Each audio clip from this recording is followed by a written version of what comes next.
smislu ovogodišnjeg Hoda za život je prvi korak je zakon.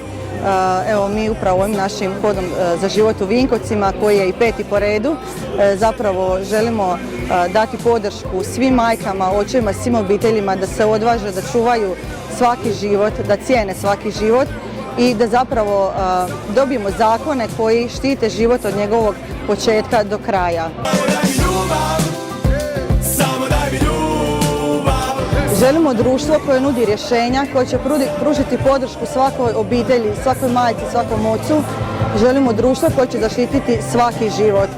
Samo daj mi ljubav, samo daj mi ljubav, samo daj mi ljubav, samo daj mi ljubav, samo daj mi ljubav, što je više dilaš, samo daj mi ljubav, samo daj mi ljubav, to je više imaš, samo daj mi ljubav, samo daj mi ljubav.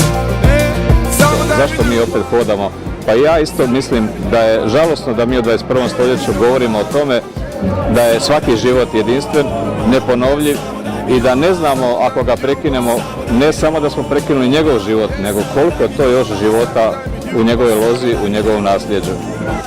Samo daj mi ljubav, samo daj mi ljubav, samo daj mi ljubav, samo daj mi ljubav, samo daj mi ljubav, što je više dilaš, samo daj mi ljubav, samo daj mi ljubav, to je više imaš, samo daj mi ljubav, samo daj mi ljubav, samo daj mi ljubav, samo daj mi ljubav, samo daj mi ljubav, samo daj mi ljubav, samo daj mi ljubav, samo daj mi ljubav, samo daj mi ljubav, samo daj mi ljubav, samo daj mi ljubav, samo daj mi ljubav, samo daj mi ljubav, samo daj mi ljubav, samo daj mi ljubav, samo daj mi ljubav, samo daj mi ljubav, što je više dilaš, samo daj mi ljubav, samo daj mi ljubav, to je više imaš, samo daj mi ljubav, samo daj mi ljubav, samo daj mi ljubav. Da smo mi ono veliko da za život, za malene,